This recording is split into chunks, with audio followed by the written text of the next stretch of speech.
아이가 코를 골게 되면 피곤해서 그렇겠지 라고 쉽게 생각할 수 있어요. 그렇지만 코를 곤다는 것은 여러 가지 문제를 갖고 있는 것입니다. 코가 막힌 아이의 경우 입도 같이 다 막히면 질식해서 죽을 수가 있으니까 안 죽으려고 입을 이렇게 벌리고 밑으로 혀가 떨어지게 됩니다. 이로 인해서 감기나 비염, 후비루, 이런 축농증 이런 것들, 호흡기 계통에 많은 병을 가지게 됩니다.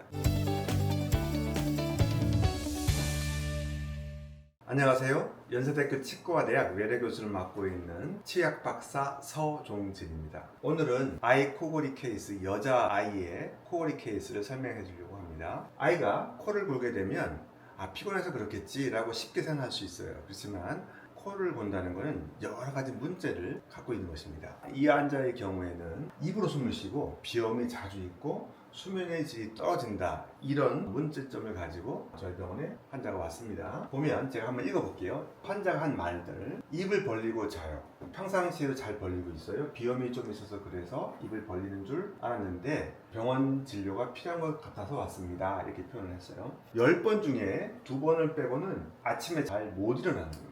무서운 꿈을 많이 꾸고요. 자는 게 싫어서 자꾸 늦게 자려고 애를 쓴대요. 새벽에 또 깨고요. 잘 때 땀을 많이 흘린답니다. 그래서 잠투정이 많고, 그리고 자기 전에 무릎이 뒤쪽이 아프다고 해서 병원을 가봤는데 무릎 쪽에는 별 문제가 없다, 이런 얘기를 들었다고 합니다. 이 아이의 입을 보면 음식물 찌꺼기들이 많이 있어요. 그러니까 입으로 숨 쉬는 사람들은 입에서 냄새가 많이 납니다. 그리고 이렇게 찌꺼기들이 잘 껴있고, 어른의 경우도 치석이 잘 껴요. 그러니까 입으로 숨 쉬지 말고 코로 숨을 쉬는 게 좋겠죠. 여러분, 못을 박을 때 망치로 못을 박아야 되는데 다른 도구, 예를 들면 벤치나 여러 가지 다른 기구로 못을 박으면 박을 수는 있지만 여러 가지 못에 상처가 난다든지 문제가 많이 있습니다. 숨은 코로 쉬고 식사는 입으로 하는 게 좋습니다.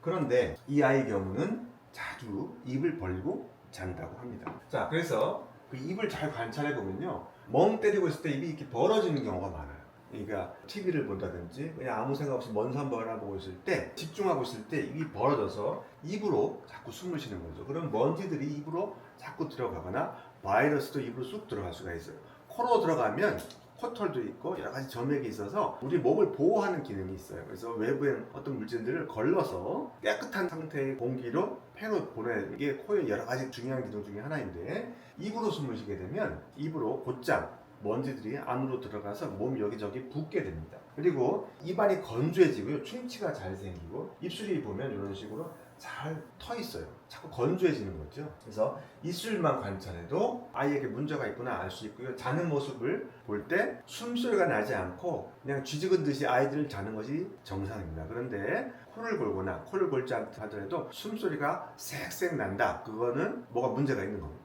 그래서 검사를 받아보는 것이 좋습니다.